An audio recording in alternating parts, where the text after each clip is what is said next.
lost some ships. All right, everybody. Welcome back to We Lost Some Ships. This is Paul.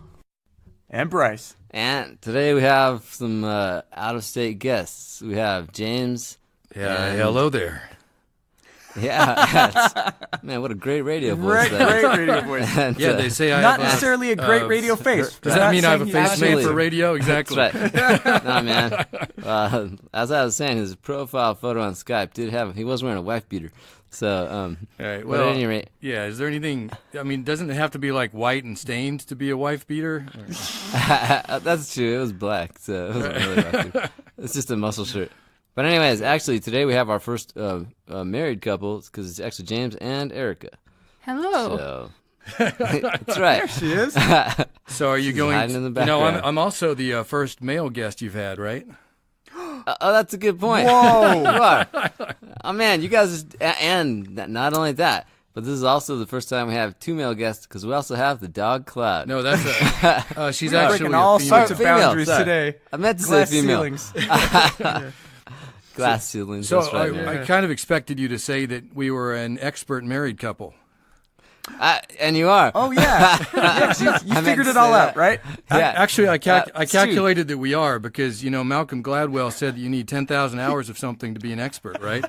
And it turns out that if you count all the hours in a year, it's just under 9,000, which is way fewer than you'd think, right? Which means you have to have done more than a year worth of hours of something, nonstop, 24-hour days of it, to be an expert, according to him. But we're well over that limit, even if we're over it, even if you only count waking hours. So we're definitely an expert couple. Oh, man. That's, Definitely. Wait. That was a good us. thinkers analysis. What was that, Erica? She said we can trust them. Oh, yes. I already trust you guys. But awesome. Because you've gotten all the singles perspectives, which we can relate to. We were both single for a long time, as you know, but it's good to get That's the true. other side of the coin as well, right? Yeah, I think between the four of us, we're probably like 10 million times experts on singleness. If you use that 10,000 hour rule. Oh, man. Like Bryce always uses 10,000% for things. Like his mom is 10,000% a tiger mom or something like that. I can't remember. Anyway, something like that. Okay, cool. Okay. Well, we'll do a little recap. Like last time we were talking about M versus S, intuiting versus sensing, and today... Which has to do with how we take in information about the world. That's right. Sort of. And... yeah, kind of. Actually, James is one of the ones who was helping me kind of think differently about that whole M versus S thing. It's like, yeah, and how it's not necessarily Exclusively. It's not exclusively the how you get the information. But how you process it. Yeah. Oh, yeah, exactly. Yeah, I mean, the theory says that's all part of it. Yeah. Yeah. And your last episode, we both thought was great for going into more of those nuances. Yeah. Thank you. Yeah. So, anyways, we're avid fans, obviously. Avid. Whoa, avid. Yeah, avid. Awesome. Man, that's great. Like that James Cameron movie, Avatar. No, just kidding. Oh, man. Yeah, we're that was too. corny. That was a great pun. You should see Erica's like water bending. It's amazing. Whoa! What? Man, okay. I was trying to think of the waterbender teacher's name. The girl, can't remember her name. It starts now. with a K. It's not Cora though. No, but it's like Katara. Yeah. Yeah. Katara. Yeah, Katara. Okay, Katara. By the way, one of my friends actually does kung fu, and he said that he's noticed that on Avatar: The Last Airbender, their moves seem to be kind of loose. I think he was saying they were loosely based off of different kung fu styles. They're supposed to be. So, I remember reading that. Yeah. okay. Like Anyways, each one of the different elements style is supposed to be based off a different school of something, maybe kung fu. Yeah. Awesome. Okay. Well, anyways, okay. Well, let's jump in here. So today we're actually talking about the third letter on Myers Briggs, thinking versus feeling. Which is how we prefer to make decisions. Yeah, how we prefer to make decisions. So, Though Erica has some interesting thoughts on that aspect as well. Oh, like maybe questioning Carl Jung himself. Well, all right. or his devotees. How dare Why not? He's not here. Madam, how dare you? Yeah, was that Carl Jung's ghost speaking? So what's your... I never. yeah, exactly. If you like these voices, just wait till James's other podcast comes out, which I'm sure we'll give a shout out to. Oh, it's yes, and of course Paul's an actor in it as well. We are That's right. We're very And close Erica. to releasing episode 1, and Erica. It's pretty remarkable. Yeah, it's a drama. It is like the old-fashioned radio plays. So is this a good time for Erica to comment on? Yeah, I think so. What's the comment? Well, Erica, so you said about- it's how we make decisions, and Yeah. Erica's reaction to that is. Well, we can get into this more later, but I think that one of the ways that the thinking-feeling difference comes out the most in relationships is through communication style. Mm-hmm. Yeah, which you you touched on before, right? You even shared an anecdote, I think, about us and the debates we'd get into that I thought were really invigorating. That was definitely you and me. Yeah. And I remember sitting on a couch one day, and you were like, I was like, random, it's like I'm just talking about stuff or whatever, and like everything I said, you were like, well, wait a minute, and you were like countering everything I said, and I was laying there on the couch, and I was like, what the heck, man? I was like, I don't speak with 100% accuracy. What's going on? But then when I had like read this book, they were kind of using for the script here. I was like, that makes a lot of sense. Well, I mean, and this is kind of gets in a little bit into the different temperaments, but like I'm an NF, you're an NT, James, and like supposedly like NTs value accuracy over harmony, and NFs value harmony over accuracy. Right. Mm-hmm. So like when people would say something that I know is incorrect, oftentimes it depends on what it is. I've veered more into the realm of correcting them, but my inclination normally is to say, "Oh, that's interesting," and then just make a mental check. Wrong. Something. What if tactful and harmony? Preserving. Whereas James would often say something like, "What? No, that's totally incorrect." It just, you idiot! Totally straight. He wouldn't say that. But anyways, but I cut you off. What were you saying? He's actually. What was that? A game show for a geek game show or something? I know. You have to form your response in the form of actually. Oh, really? Yeah, they did a bit about that in The Office too. Maybe that's what it was. Yeah. Oh, dang it. Oh, yeah, exactly. And I think you'd established that men are more often T's, even though apparently everyone here except me is an F. Right. Yeah, that's true. Yeah, this is one of the few that has a strong gender. I can't remember the gender difference. That's right. Where women are a lot more likely to be feelers than men. I have that written down, the details, but right. Yeah, that's the one that sticks out in my memory at least. So maybe we'll just give like a. Oh, sorry. Go ahead. Oh, maybe we'll just give a little definition here. Like when we're talking about thinking versus feeling, just for those who aren't familiar with this, like supposedly according to this letter, like when someone makes a decision that is based on logic and reason, they're operating in their thinking mode, and when someone makes a decision based on their value system, or I tend to think like kind of going with your gut, kind of just generally what you feel, you're operating in your feeling mode.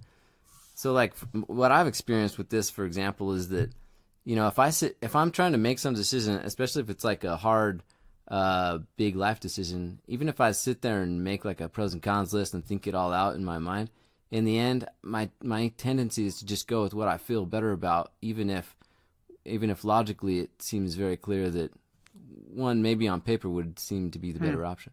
So I'm a feeler in that sense, and then I tend to make my decisions based off of my gut. Although I try to involve logic in it as well. Sure. So I kind of wondered if this might have any, if the trolley problem might have any bearing on this. Is that the one where you decide whether to push someone? Yeah, there's a few different versions of it, but the common factor is always you have to do something that causes harm to an individual in order to save the lives of more people. And sometimes you shake it up, and the individual is someone you know versus people you don't know, but yeah, the important thing is your action killed that person, and some people just find that intolerable. Or your inaction. Yeah, that's or true. Your inaction. There's different versions, right? Because like if somebody's I'm trying to remember. Do you remember the different gradations of it that they would try to get people to go through until they found one that they were uncomfortable doing? I mean, I know that was one of them, like trying to picture a person being the one you have to sacrifice. Yeah, and in some versions, you pull a lever and switch the trolley to a different track versus having to actually push the person onto the track yourself. Yeah. Right. Okay. That makes sense. Or maybe a person's like about to fall onto the track, and you're like, do I save them or not? I feel like there's like a Radio Lab or something like this where they went through several different versions. But okay, so you think like the thinker would just be like more like cold hard logic, like it saves more people, and you push the guy. Yeah, well, that's what I'm thinking, because I tend to be inclined that way. There's even this science fiction story I read about people in space where somebody accidentally, got untethered and started drifting away from the community in space there, and of course a lot of people wanted to go after him, but in that case you could actually calculate deterministically that more people would die from the lost resources because they were so limited than more than one person would die if they went after him. And so that you couldn't. And of course, your gut says that's horrible. We should go after this guy who's suffering. We want to save him. But logically, you don't, right? Yeah. So I don't know. I think, well, in real life, I think this aspect of Myers Briggs. I mean, these are pretty extreme scenarios we're talking about. I think it really. In extreme scenarios where like anyone would feel conflicted, right? Yeah. And I think this is more realistically, we're gonna, for more mundane things, we're gonna exhibit more of a more clear preference, I think. Okay, that makes sense. Well, I exhibit a pretty clear preference, different than James on this one though, because I would have a really hard time. Oh, okay, yeah, pushing that's somebody. okay, yeah, that's and it may. And to me, it would be more like, hey man, I don't know. It's up to the universe to decide who dies here. I'm not going to push a guy onto the tracks. I don't know. That's how I would be. What would you do, Bryce? You're an F. Would you push a guy to save at least 10? in the abstract, I would say, yeah, I'd push him to save more people. But if it's someone I know, like.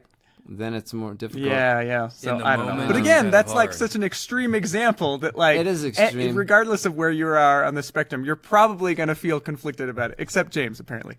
I talk a big talk, but who knows what I do in the actual experience, exactly. Right? Exactly. Yeah, but wait, Erica, what would you do? Oh, I'm with you, Paul. I don't think I could actually push someone. I think it's more likely that whatever my inaction would result in would be the most likely outcome.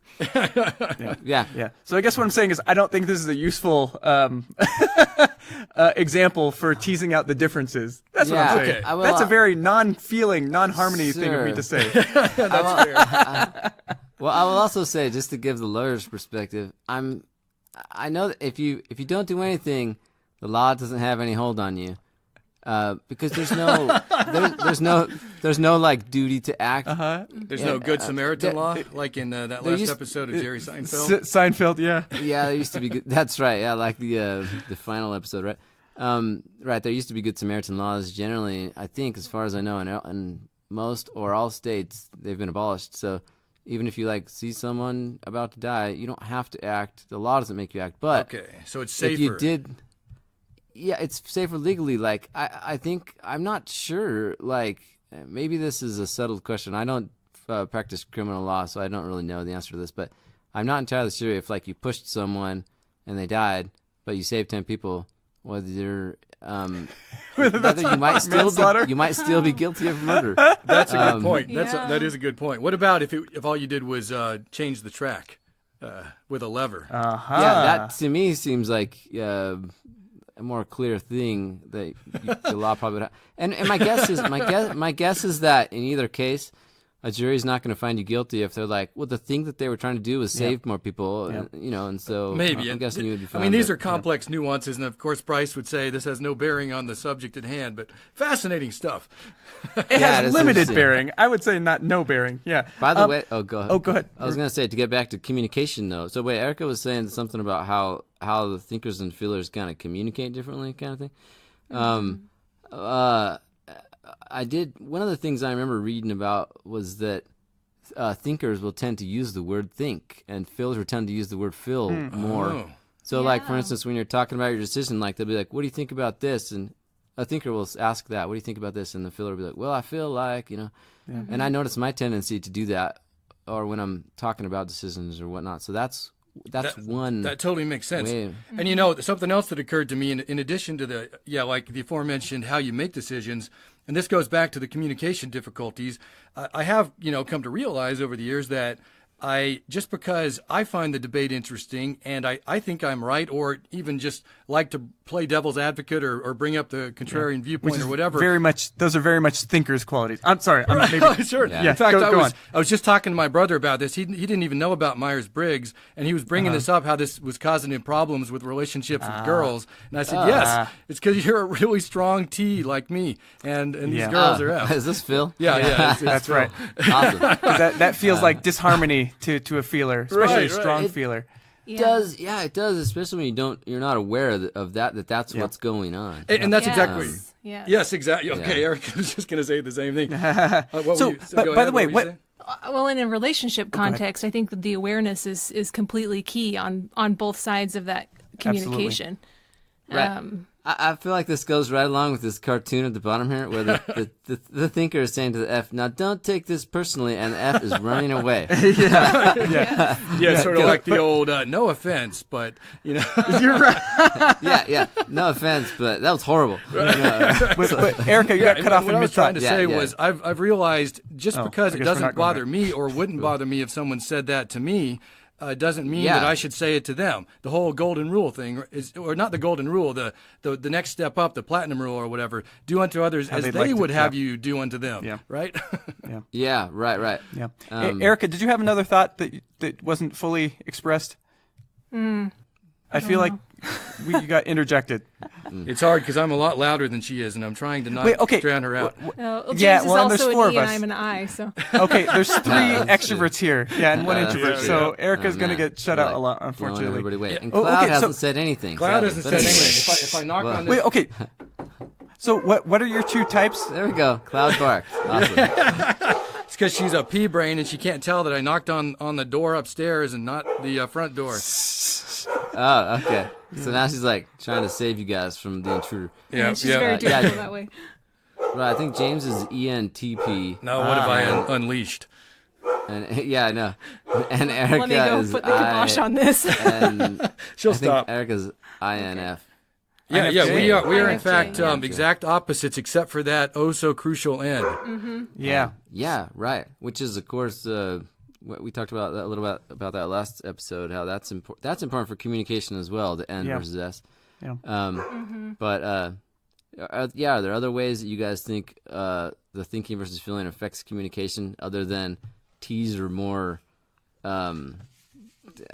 They say things in ways that can hurt F's. T's are jerks. Without realizing it. Yeah, I think for an F, what often happens is you feel like not the idea is being attacked, but you are being attacked. Right. You take it personally. Yeah. And Oh, so yeah, that's totally. That's a thing where as James has realized that's how I often interpret his words. Right. That's allowed him to change, and then me knowing that he's not actually attacking my fundamental self.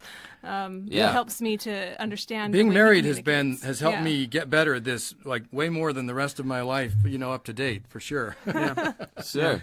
I definitely experienced the same exact thing between me and James as well, because I'm of course an NF as well, like Erica. Yeah. And after I read through some of this Myers Briggs stuff, it made a lot of sense to me. In fact, I remember I really liked this cartoon.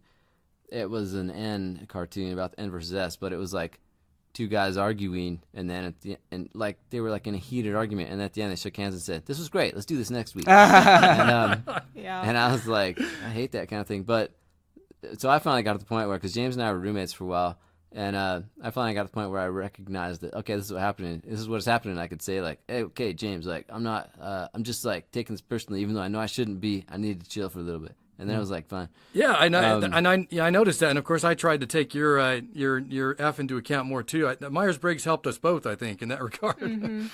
Yeah, Yeah, me and my brother, like I said, who's also a T, and also my sister, who is a rare female T, I guess.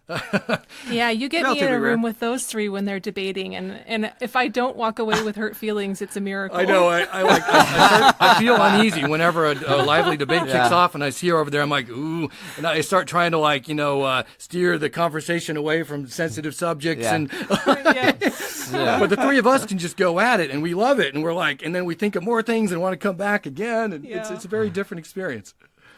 There's another interesting dynamic that in that NTs tend to like be more knowledge seekers and NFs are not so much. And so I always found that like James, when you and your sister, you're both NTs, right? And or Phil would start getting into a conversation, I'd be like, all right, I'm not going to have as much to contribute to this conversation knowledge-wise that you guys don't already know. But so anyways. There's another cartoon on here that's like the T saying to the F, like, "You're so easy to be with. You really know how to make people feel at ease." But I don't feel like any T has ever given me that. Yeah. Actually, I take that back. One time I sent out an email asking everybody, "What are my talents?" Because I was teaching a lesson at church, and it suggested that ask people what they think your talents are. 'Cause the lesson was about talents. Yeah.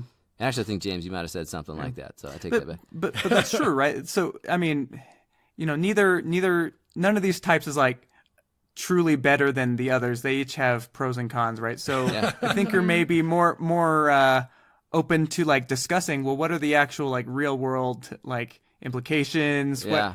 It's not all bad. What are our options here? What's that? Yeah, exactly. It's not all bad. Yeah, that's right. But a feeler is going to tend to be like easier to be around because people aren't going to feel as threatened because they care a lot more about preserving harmony between people. I was just going to say, it's okay. I don't feel offended that you if you think poorly of T's, and I realized, well, that's a very T thing to think, isn't it? Yeah, it totally is. But I love being a T. I think it's wonderful. It's not, it's not like that 5-factor test where I think Eric and I both took it, and it said Erica was neurotic and I was selfish and apathetic or something. And I'm like, well, those are unequivocally negative. Yeah. Well, let's just say in a zombie apocalypse, I wouldn't want to be in a group with all T's. And I wouldn't want to be in a group with all F's either. No. Right? Because the F's are like, oh, let's just play Kumbaya, and like, we'll just huddle together. And the T's would be all like, well, yeah, let's do what makes sense, even if it involves losing our humanity. Right, even if we have to send one person out as a sacrifice to distract the zombies. Exactly, that's right, yeah. Yeah, exactly. And the NT will be like, I'll handle this. Just don't come in this. Don't come in this room. But the NTP says, I'll handle it in a minute. That's right. Yeah. Let's explore our options first. Yep. And then let's check their phone and stuff.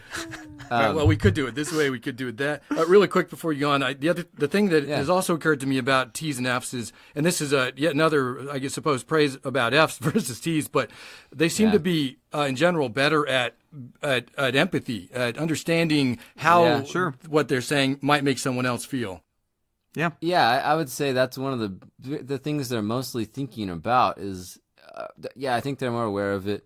Like I was saying before, like we value harmony over accuracy generally. Yeah. And so we're a little bit, we're way more hesitant to like say something that we think might hurt somebody's feelings. And I think you're more automatically aware that something you're considering saying might hurt someone's feelings. I think my tendency, if I'm not careful, is to not even realize that the thing I'm about to say might hurt that person's feelings. It's not a priority so much as a obliviousness, Yeah. Well, I mean, it also speaks, I think, to the value systems because feelers, they make decisions on individual cases in a subjective manner. I'm reading straight from the notes here, but it's good. You're so in a subjective manner based on what they believe to be right within their own value systems, and that's true, right? Because for a thinker, it's not necessarily about their value. Thinkers do have values, but their decisions aren't necessarily like determined by their value systems.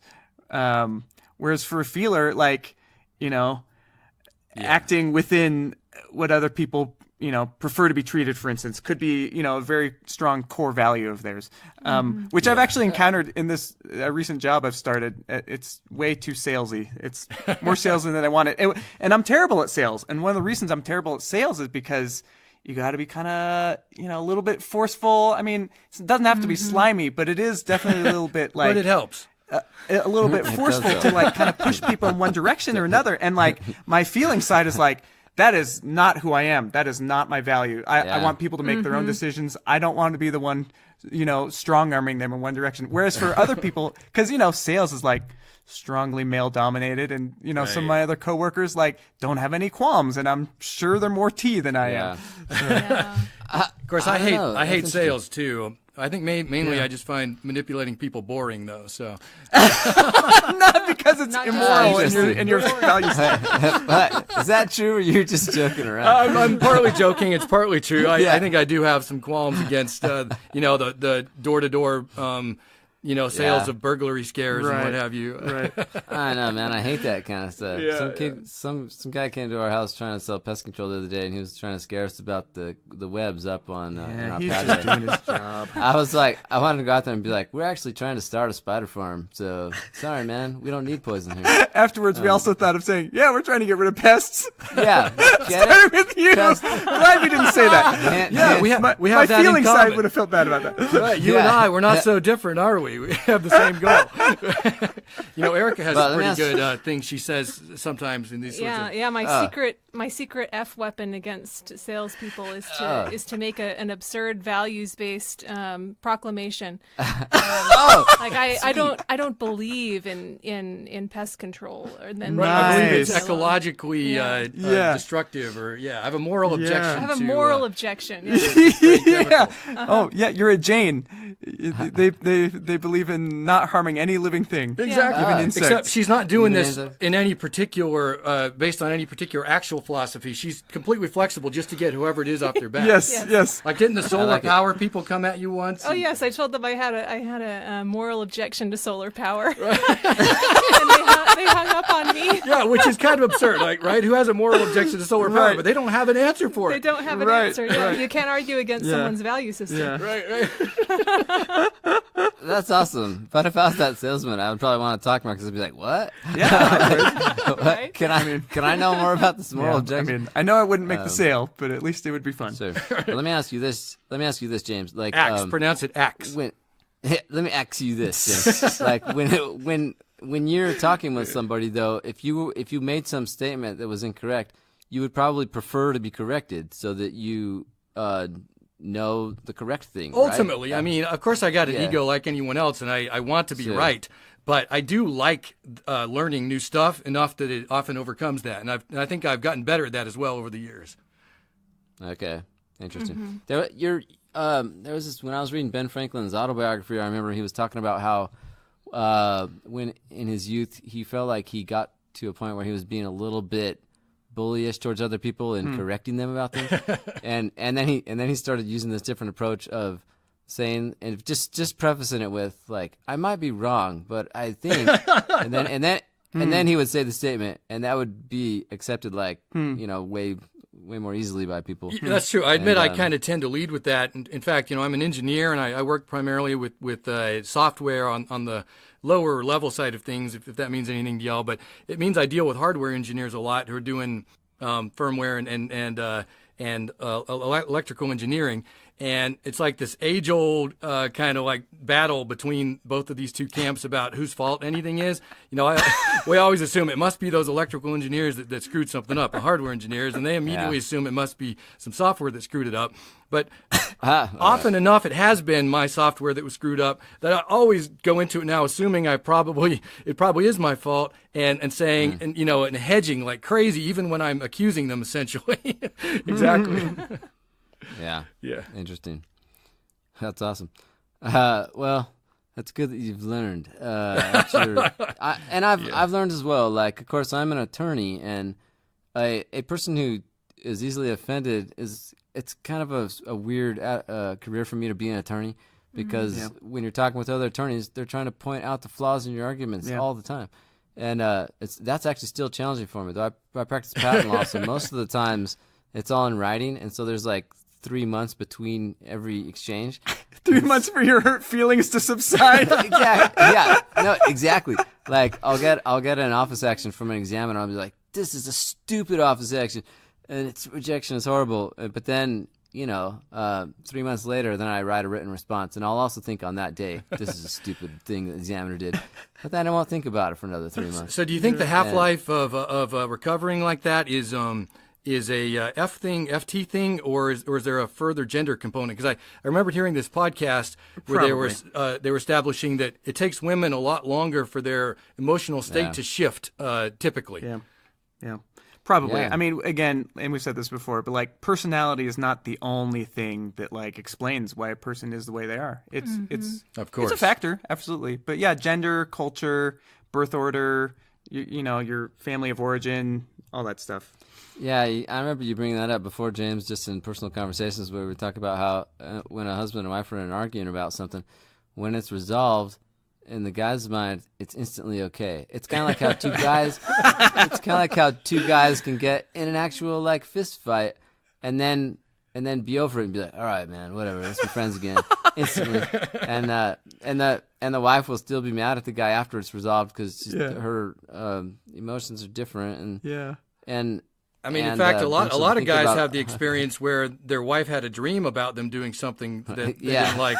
Right. And it takes a while for them to be forgiven of that, Yeah. Oh, there's this great bit in Modern Family where Gloria and the other guy, I can't remember his name, but he's having some sexy dream or something, and she's really mad about it, and she confides to the camera like, I know it's not fair for me to, hold this against him, something that he did in a dream, but I'm Latin, so I'm allowed to feel however I want. Okay. That's a good excuse. Yeah, so that's interesting. So that it does seem kind of like more of an F thing, but it is true. That does kind of correlate along gender lines somewhat. I don't know.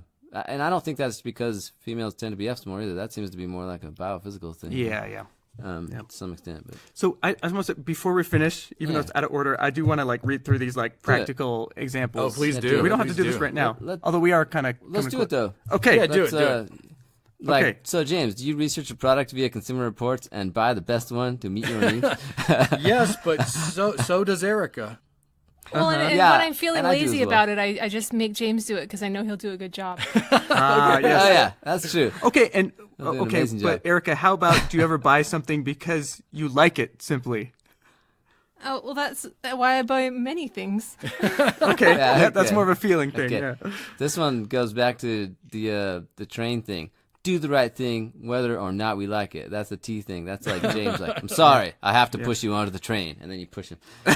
Some people think of that as duty, right? Sure. Yeah. Yeah, And the right thing, even though you don't like whether or not you like it. Yeah. The way I heard this too is like you can't just like jump yourself in front of the train because like you're not big enough. But there's like a really big heavy really dude, fat person, right? and if you push him, then it will stop the train. I hope you're Maybe. strong. So, yeah, exactly. So, Erica, do you ever refrain from telling someone something which you feel may upset them? Yeah, we both do that. Yeah, We yeah, talked about that often. earlier. No, we did talk about that. Right. Hopefully, everyone learns to do that somewhat. Absolutely. Yeah, absolutely true. Okay, wait. James, have you ever chosen not to buy a blue shirt which you liked because you already had 2 blue shirts? That's kind of weird. That's a funny one, but yes, I think actually, in fact, even a blue shirt. I have a memory of that. Yeah. Oh, that's interesting. But I had more than 2. I had like 4 blue shirts, and I thought I really like this shirt, but I've already got 4 blue shirts. I don't need another one, right? Yeah. That's awesome. Yeah, even though you like it. Yeah, because that's the thing. They're Whereas saying I would just buy it, even if I have like a bunch of blue shirts, but I'm like, cool, I have a bunch of blue shirts that look good on me. and I got another one that I like. Another one. That's Hey, what everybody. matters. Check it out. It's another blue shirt. Yeah. I've definitely done this other one. Decided not to take a job because I didn't like the work environment, Yeah. or I've switched jobs because I've been like, Oh, yeah. man, I'm just not having a good. I just don't like the vibe with you and these people here. Absolutely. And I Yeah. think a thinker is able to like, it's not the main factor in them leaving or staying in a job. Again, it's not to say that they don't care about it, but it might not be as big a deal. It's just one factor among many, maybe. Right. And they won't stay at a terrible job. A job that's awful, really, in every practical sense, but just because they love the camaraderie of the people and the. Yeah. In fact, I really quick side thing, just because it's a funny story. Mm-hmm. I knew this person, this girl who had she was working at Pizza Hut. She met a guy there. They got married. They kept working at Pizza Hut for years. They just both loved it. They thought the group was wonderful, and but then things didn't work out in their marriage. They got divorced, and they both kept working at Pizza Hut because they loved it so much. Man, that's an extreme example. Yes, I know. I feel like They should have married Pizza Hut. That sounds like it would have lasted. yeah, I know. that's crazy. I don't know if I could do that. Me neither. They must have really liked that work environment. Yeah, a lot of people have to leave the same, can't even live in the same state as the person, they used to be married Yeah, to. yeah, right. No, man, more distance. Yeah. We don't have to read these last few. Yeah, that's fine. Anyways, I guess the one final thing I kind of wanted to go over though is how TNF. When we talked about it a little bit, but how TNF can affect dating and romantic relationships. I will say that Bryce and I are both ENFP, and a lot of Myers Briggs websites will say that our best natural match is INTJ, so it puts us opposite on the F versus T. And I will say that the INTJs that I've gone out with, I have felt like there's a pretty good. I have felt more intrigued by them. Maybe it's because they're more tend to be more scientific and stuff. I don't really know. Yeah, and an interesting thing related to this, and we'll answer that question as well. But I sometimes tell Erica, "You don't seem like that much of an F to me," and then you always respond by, Well, I just have a lot of education. "Yeah, she's a T by training. I kind of feel that about myself. She has a PhD, so yeah." Oh, wow. Yeah. I mean, we should have been calling you Dr. Erica. Yeah. The whole time. That's her name, Dr. Erica. Apologize. What's your not meant. PhD in? When I bought us plane tickets, I put her as Dr. Nickerson. I was like, I want to be something, so I put professor on there for me. Because, there's no technical requirement to be a professor, right? Oh. But then I had to yeah. call about a problem, and they were talking to me oh, I see you're a professor. What are you a professor of? And I had to think fast on my feet, So you can get in trouble with this sort of shenanigans. Dude, awesome. What did you say, man? What am I? Not a professor. I did say it. something like that. I admitted I did it partly as a joke. I said, well, I teach a couple of community things here and there, which is sort of true. And I'm a professor of life, I remember being in this conversation where James was saying something intelligent, and somebody was surprised and asked him, "What do you read?" And he said, "Haha, what don't I read?" Which is the only proper response, right? Yeah. Exactly. Sorry, the original question, though, I meant to answer that as well. What was that? Yeah. Oh, it was just in dating and stuff. Have you guys found of course you guys are opposite, T versus F. I guess it affects communication in negative ways. Does it affect communication in positive ways? Well, I'll tell you really quick. And of course, I'm always jumping in front of Erica because she's an I and I'm an E, and I feel like one of my jobs as her husband is sometimes to carve her out a space to talk in when I could tell she has something to say. Right. You did a good job. Oh, thank you. But I value being married to Erica's F qualities because she helps me recognize when I am missing an opportunity for empathy or how an empathetic person might view this thing. Yeah. Yeah. Yeah. Yeah. And similarly, I really like that James challenges me sometimes with his T qualities to actually support some of my opinions with facts and logic beyond just how I feel about something. Yeah. Yeah. I think we both make each other better. The sum is greater than the whole is greater than the sum of the parts, right? Oh, yeah. Yeah, man, synergy. He said with a smirk. It's one of Bryce's favorite words. I do like synergy. I hate impactful. Oh, are you a business That's guy? made Bryce? up. You a wheeler and a dealer? What's that? Are you a business guy? Do you say let me ping you after the meet? Let me ping you offline. No, but I just like the concept of synergy. Yeah. Anyway. Me too. It's a great concept. I'm with you. It is. I have my pet peeve words. I don't like unpack, but anyways. I feel like it gets said way too much. Well, if you listen to enough radio shows and podcasts and stuff, it seems like there are these words that will start going viral. They'll be on every podcast. Sure. But anyways. Probably unpack literally. was one of them for a while. Yeah. Yeah. Well, I feel like I've felt the same thing, as I've dated T's, or or gone out with them or spent time with them, I feel like the ones that I become closer friends with, I value the tea in them because because I value having someone around that's a little bit more logical than I am, right? To counter my feelings a little bit. So, anyways, yeah. Well, we got to wrap this one up. Bryce, you got any final thoughts? Feeling and thinking are both important. Yeah, they are. That's me preserving harmony. It's probably... But also using my logic. They have their uses, both of them. Sure. I can do both. And I feel good about you having us on this podcast, and I think it was a great idea. Yes. Oh, thank you. Even though I think I have a tendency to exacerbate your already pronounced tendency to wander a bit. That's true. That's all good. Yeah, we all probably gonna have that tendency. Yeah. All right. Well, we'll wrap this one up. We'll have you guys back for our judging versus perceiving episode. And hopefully we'll have Cloud back as well. Yeah, we will. Cloud will be present for it. And of course, this will be in weeks from now after we've focused on this and prepared a lot specifically for that. But I hope that we record again very soon. All right, we might have to run the air conditioner really quick in between because it is freaking hot here. Oh man, okay, you deserve it. All right, we'll talk to you guys soon then. All right, thanks guys. And thank everyone for listening. Yep. Okay, bye. Bye. If you enjoyed this episode, please consider subscribing on iTunes or your favorite podcasting app and give us a rating. Thank you.